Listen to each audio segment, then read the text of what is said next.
Hey, welcome to Left Night with Kendra Dawsey. And now here's your host, Kendra Dawsey. Hey there, Zach. How's it going today? Oh, I'm doing just peachy. How are you? Peachy. I love that use of a fruit. I'm doing pretty good. Think things are happening. I'm alive. Cares about this part of the show, right? So, no, I want to hear how what are 3 ways that you reduce negative self-talk in the workplace? Let's talk about that. I have a better idea. Let's talk about what's on your mind this week. Yeah, let's talk about what's on my mind. What's on my mind is not ways to talk about negative self-talk, but there's a lot going on. And out of mass shootings and the spread of COVID variants, the least depressing hot topic of the past week has been DC statehood. Democratic senators like John Ossoff have supported turning the District of Columbia into the 51st state. Republicans, in their aim to stop as many Black people from voting as possible, predictably do not want this to happen. And so the topic of DC statehood has become a contentious debate in Congress. Now, let's be clear, as a leftist show, it is the official view of Left Night that there should be absolutely no states at all. And America should be converted into a network of decentralized raves and crust punk parties run by democratic centralism. But if we need to have states, I guess DC could have a little statehood as a treat. Of course, when it comes to statehood, there are lots of other territories that may come up in this discussion, like Puerto Rico. Puerto Rico is complicated for many reasons, but basically we don't want it to be a second Hawaii, meaning forced into becoming a state through colonization. So to prevent this, we propose giving Puerto Rico to Daddy Yankee and Rosie Perez. Back to DC. It has its own unique history within the United States. It was explicitly carved out as a place for the US government to rule over the rest of the country. The founding fathers created a capital separate from the other states because they were scared of angry mobs showing up. You could look up the Philadelphia riot for the short period of time that Philadelphia was a capital, and angry mobs showed up and they were like, we don't want this anymore. DC was put in at the boundary between slave states as a compromise to the South, even though at this point in American history, the North had more dense urban centers. So now, as it stands, the people of DC can vote in federal elections, but have no voting representation in either the House of Representatives or the Senate. A large part of this is because of DC's Black population. Although the Black population of DC has decreased, it is still a solid 51%. And Republicans know we usually don't really get down with them. So it's probably best for everyone if DC did have a little bit of statehood, but as it stands, it does not. So that is the bad news, but the good news is we will be right back after this brief commercial break. Hey folks, so everybody knows when you're a socialist, it can be hard meeting new people and dating, which is why there's a new app just for socialists to meet other socialists romantically. And I'm here to tell you, don't use that. I don't, every 6 months, somebody has this idea that there should be a socialist dating app. It's a bad idea. We should not have that. Absolutely not. Be a normal person and just use a regular dating app, okay? I'm telling you, me, Zach, the guy who tells you every week that, Marvel movies are fascist propaganda, I'm telling you to be normal right now and use a regular dating app. You can meet people who are not socialists. It's okay. Okay? And honestly, if you're saying right now that your dick game is not good enough to convince a Warren voter to move a little bit to the left, that's on you. That's some other shit you're going to have to work out. Make yourself interesting. Make yourself better, more generous. I don't know what you got to do, but stop looking for a socialist dating app to solve your problems. What, you think socialists aren't going to think you're gross? Figure shit out, okay? Date people a normal way. Or, no, don't even date anybody right now. There's a pandemic still going on. Give it keep it in your pants for 3 months, okay? There's a vaccine coming out. You can do this, all right? Don't use any weird socialist dating apps. Be normal. Zach, could you put that on Twitter, just like devoid of context, I feel like a lot of people could really use it. I think a lot of people should be knowing these things. Yeah. I mean, people are very lonely, and they come up with these twisted ideas of why they're lonely. And it's, I mean, capitalism is part of it, definitely, but you don't need a socialist dating app. Yeah, it could be capitalism. It could also be your general lack of deodorant. Which, like, you know, if you make a certain amount of money, you could probably afford deodorant. Don't blame it on capitalism. Just go out and buy some. You know. I agree. Yeah. Okay. So we're gonna try something actually different. We had so much fun last week with answering people's questions that now we're gonna start off this section going forward. We're gonna see how this goes. Where we're gonna highlight a question from our wonderful audience and do a little bit of a dive into it before we go into the news of the week. So this is one that was asked last week. If you would like us to answer something next week, please go ahead and leave it in the chat now, and we will. And you know, we're hoping to get to as many questions as often as possible. But right now, we're trying to do one a week. So last week, a question that we got from Tyler Derniak. Screw you, Tyler. Nah, you're all right. Are unions more beneficial if they cover a whole company or if they cover a specific role or job? He was saying in response to we had, of course, a great representative from the Alphabet Union who talked about covering a number of different jobs and parts of the company through their union. So should unions be specific or should they be general? What is your take on this? No one's gonna like this answer, but I feel like it probably depends on the company or the job. Like, I could see some jobs where it's where if it's a job like a teachers union, even though teachers unions are like, it's good to have a union, they just don't, I don't know, sometimes they do weird stuff.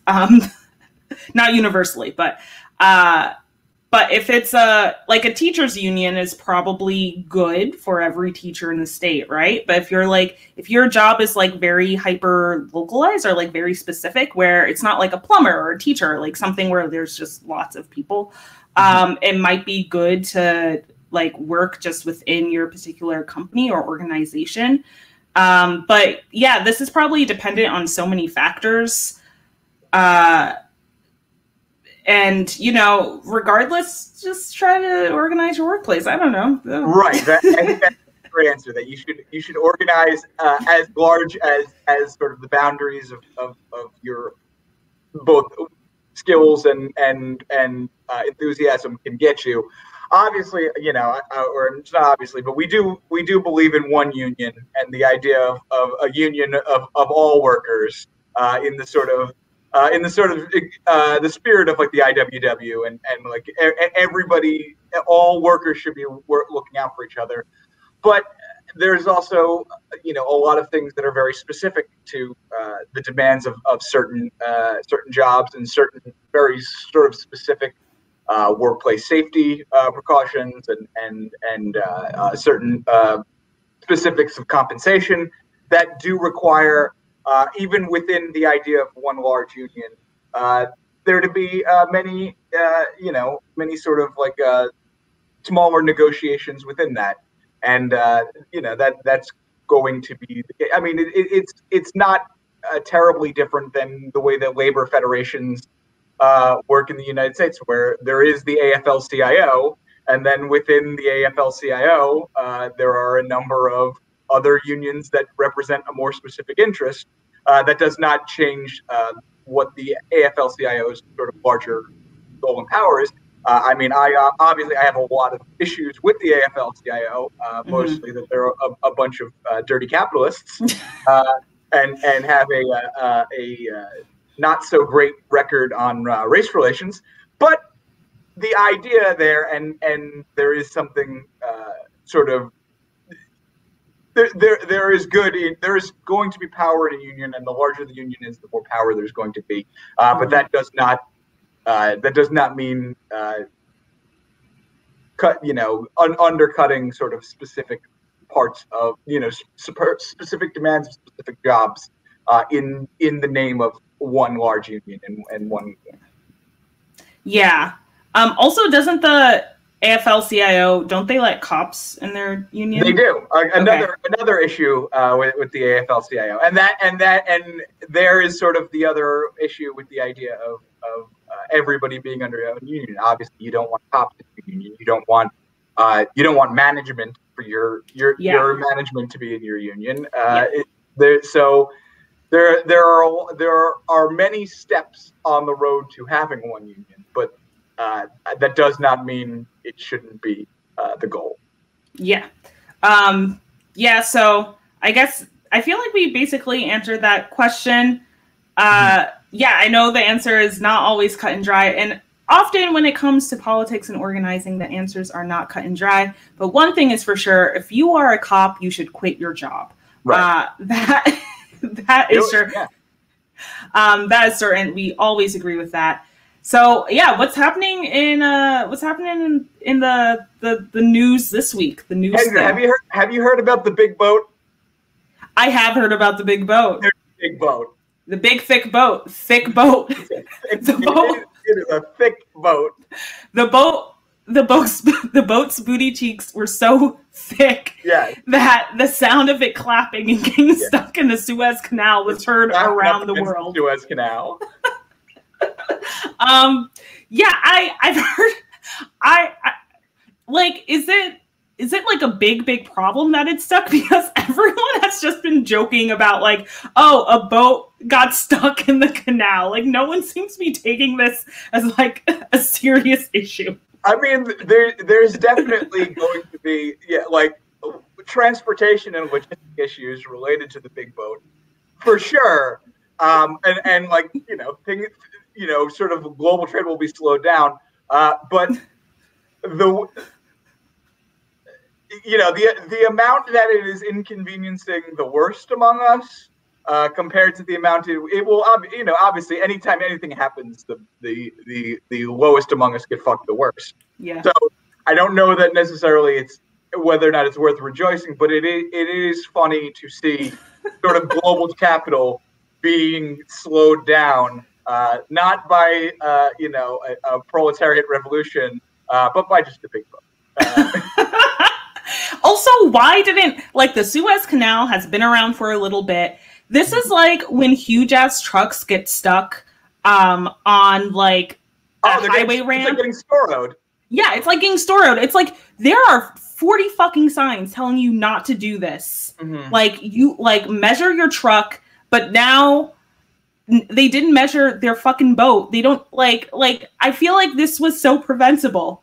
Like, why, if capitalism is so great, then why can't we get this boat unstuck from the Suez Canal? It's going to take like 3 weeks, apparently. Right. Yes. That if we could just take the optimistic side of it, it is as inevitable as sort of capitalism seems and like its control over our lives. Just know that as much as it tries to portray itself as this unstoppable, inevitable force, its control on the world sometimes can be very flimsy in the case of a big boat. And of course, if you do not know about the history of the Suez Canal, it's certainly something interesting, worth reading about in terms of Abdel Nasser and his seizing of it. If you don't know about, go on Google Maps right now, or your favorite map site, or a physical map, and look at where the Suez Canal is, and then tell me, is that in Egypt, or is that in the private hands of a bunch of French investors? just look at the map and tell me which one it seems like it should be. Just think about it a little bit. Yes. I don't know if our lovely tech person, Matt, is seeing this. I think I posted an image of the big boat in the private chat. Physics just gets us all. I'm pretty sure. Yeah, the headline of this is "Huge ship stuck in Suez Canal fuels social media jokes." It's just straight up stuck. That's it. It's just stuck. There's nothing else that you could do. Yeah. It is hard from that picture to tell how big the boat really is, though. Like, I see that, and I'm just like, that seems like a regular-sized boat. But it is, in fact, quite a large boat. But even if it's a regular-sized boat, if the Suez Canal isn't regular size, then it's not going to be able to go through, you know? Basic physics. Anyway, that's probably one of the funniest things that happened this week. But is there any more news going on, Zach? Well, let's see. So I don't. Are you sitting down right now, Kendra? I am sitting down. So should I stand up? Should I get up? Remember all the talk about how Trump needed to leave office because there are migrant children in cages? Yeah. All right. There are still migrant children in cages, and more. In fact, more facilities have been delegated for use as holding migrant children. Now, Biden's people will tell you, well, this is to sort of alleviate the overcrowding of the migrant children facilities that they were calling kids in cages a mere year ago. Yeah, and the new facilities, there's currently no timetable for when journalists will be allowed to visit. We also. This entire thing is obviously so frustrating. Also, I heard from an undisclosed source that Biden set up a plan to return kids to Mexico, which seems like a fancy way to say deport, right? Mm-hmm. I don't know. That's like kind of secondhand, but like if we're going to return kids to a place that they tried to leave, it doesn't, or like most of them didn't even actually try to leave Mexico. They tried to leave Central American countries and then like went through Mexico. But if we're going to return them back to that place, that's doesn't seem safe. Doesn't seem safe. Yeah. I mean, it's been, I don't remember because the weeks just pass by and my brain turns more and more to slush. But I don't. Yeah, I have no concept of time. I think it's like 1958. Because a few weeks ago they really upped deportations of Haitians. Yes. And including in one case a guy who had never lived in Haiti he's like 40-something years old and was undocumented, but his parents were Haitian, so that's where he was. He had lived on another island and then come to America. And his parents were Haitian, and he just got sent to this country that he has never lived in. So that's not good. But the sort of DHS machine and the ICE machine are still just revving it up, and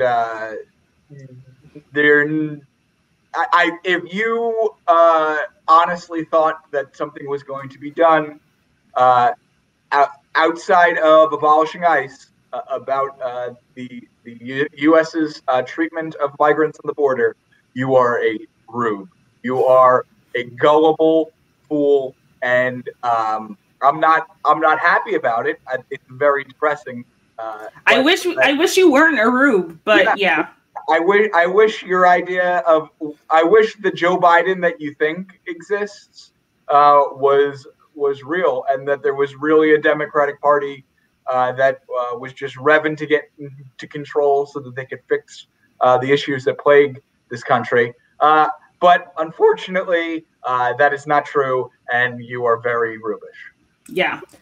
I have a thought. What if we put all the migrants on a boat that actually is too big to pass through the Mississippi River and they have to stay here? What if? Just hear me out. We construct a boat slightly too big than the Mississippi River, put the migrants on the boat, and then be like, yeah, we're going to send them back, and then the boat gets stuck. Yes. Think about it.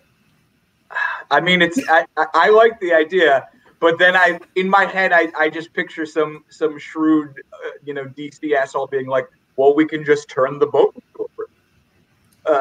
You're right. Damn. There's no easy solutions to this dumb country. It's a luxury boat. It's a luxury boat too big for any of them. Too nice. They won't let them stay on there. They'll insist they come on. Okay. All right. Now we're working with something. Okay. We'll workshop this. We'll workshop it. Let's see. What else? We've got dual foreign policy statements from Uncle President Joe. Uncle President Joe. Yes. He says he can't picture troops being in Afghanistan by next year. Do you buy that one? Afghanistan honestly seems like such a quagmire. I mean, it was from the beginning. I knew it as like a 9-year-old whenever we went in. I was probably 10, I think. It just seems so messy. Like, it would be great if we pulled troops out and I feel like, if that happened, Afghanistan's probably not going to there's going to need to be like something put into Afghanistan to make sure that there's not a rise in extremism. Not to sound like a conservative. Like I want the troops out, but I feel we definitely didn't make friends there. Like regardless of what we do, it's gonna be messy. We should probably do the thing that kills the less people, which would be not going there in the first place. It's funny that he's like, I can't see them being there next year because, like, I guess I'm just a cynical millennial, and I'm like, they've been there most of my life. I could see it. I don't want it to happen, but I can see it. But I do believe Joe Biden when he says he can't see it. I do believe his mind just has deteriorated to the point that he's unable to imagine or picture things in his head. Yeah, he's just like... I do believe when he says he can't see it. And then Kamala is like, I can't wait for this motherfucker to die because I could fucking see it. Yeah. When will this man perish? But my suspicion is tied to the second story, which is the one where he is actively warning North Korea about their missile testing, because the idea of the U.S. leaving Afghanistan, like, what does it mean? We've been in South Korea for 60 years now. That's also true. Like the idea of leaving Afghanistan, if we're just going to have like a number of troops that are like, non-infantry or whatever the term they're going to give for the fact that when we put troops places, it's like the U.S. is geopolitical herpes, where once it's there, you can clear it up a little bit, but it's not going away. Yeah, America is like the annoying boyfriend that just tries to keep getting back and always leaves stuff at your apartment. It's like, do we ever really leave? Mm-hmm. You try to break up with us, but then we come back and we're like, oh yeah, I left my favorite hoodie here. It's like, whatever. Right. But you're right. Also, it's interesting that you brought up South Korea. There are troops still... Oh, that did not work. There are troops still stationed there, and then everyone... I think it was about 8 years ago. Everyone remembers Gangnam Style by Psy, the South Korean rapper. He actually made a song that was like, fuck Yankees, I want you to get the fuck out of my country, which is like iconic. Right, exactly. Man, I appreciate that. The other way in which the U.S. Is like a bad boyfriend is the amount of projection and that they do about who caused the issues, such as, I don't know, getting all defensive about the idea of another country using a nuke, when in fact there is only one country that has used a nuke in the past. Mm-hmm. And surprise, it's the United States, and they did it twice on a civilian population. So again, they just want to project this idea that other people might. We need to be, practice brinksmanship or whatever against North Korea because they might do the thing that we've done. We did. Also, is it even like a nuclear missile, or is it just nuclear power? I believe it's a missile. Okay. But the nuclear missile, not just like a random missile. I believe it. I believe it is what you would call a nuke. Okay. But again, this is something that I try not to talk too much about North Korea because I don't know a particular lot about it, and I think that a lot of Americans who believe themselves to be good at recognizing propaganda are extremely quick to believe literally anything they hear from news sources about North Korea without flexing that same skepticism that they like to think they do about other things. But my understanding is North Korea does have a policy against preemptive strikes. Their nuclear power exists only in terms of retaliation, whereas the United States does not have any sort of policy against preemptive strikes, and most of our politicians vehemently oppose the idea that the United States should have a policy against preemptive strikes. Yeah. I also don't know that much about North Korea. I think it's hard to know a lot about that country because of the restriction of information flowing out of them, and because of that, we get someone being like, "I heard that Kim Jong-un died," and then he shows up like 3 days later, and it's that just twice in the last. That happened twice, and it's like not saying you have to say it's a paradise. Yeah. Not saying you have to say it's a paradise, just like maybe have better resources to learn if the dude died. Like that's right. That's nobody stops and thinks, maybe I don't actually. Maybe the sources I hear about this country are not actually very, very good. Maybe they will say whatever seems. We don't have time to get into juice theory tonight. I actually don't know that much about Juche. I don't even know. Yeah, we have like 2.5 minutes. We don't have time to even just argue in the comments about North Korea. Anyway, is there anything else, or do you have any closing remarks for the day? Just first, I want to go back very quickly to Andrew Cuomo Bozo Watch 2021. Oh yes, he has upped it. He is registering on levels of bozo we did not even know possible. He has in fact been caught giving COVID vaccines to preferentially to family and advisors. According to the Washington Post and the New York Times. Okay. So the thing that he said that he was going to fine pharmacies thousands of dollars if they were caught giving it, not even in a preferential way, but giving vaccines to anybody who was not very high on the list. So this bozo, again, as ashamed as you should feel for thinking Biden was going to let kids out of the cages, you should feel even more ashamed if you were anybody who referred to themselves as homosexual. Yes, I agree. Big stance, party line on Left Nite. Yes. If you are Cuomo-sexual, we are kink shaming you so hard. Do not even be like, well, if he cleaned up a little bit around me, okay? That was gross. That entire time period was gross. He wasn't even that great in New York. He just acknowledged the virus existed, but then he was like, he was like, actually, I'll cut Medicare and just ignore what's happening in nursing homes. But yeah, there's a virus. That's not great. It is my belief that, when Italians govern entire states, they're not sending their best. They're not sending their best. And I think we just need to look more into it. Maron. I don't know what that means.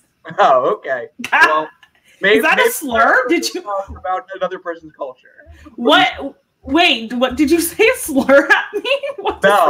No, I did not. I did not say a slur.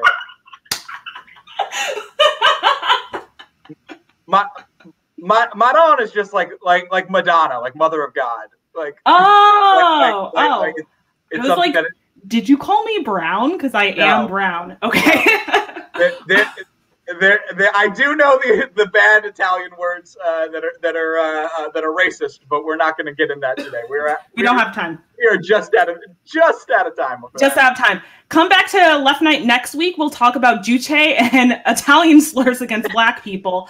No, that is a joke. But thank you so much for watching. Please stick around for Quarantine Action Wrestling. Also, one cool thing that has happened is that Too Much Bread has a Patreon. So if you enjoy any of our content, please sign up for our Patreon. Give us a little bit of money per month. People, we do this for free. I mean, we do this for free because we're dirty commies, but everyone running the show does this all for free. So if you enjoy our content, please log on. And thank you, and we'll see you next week.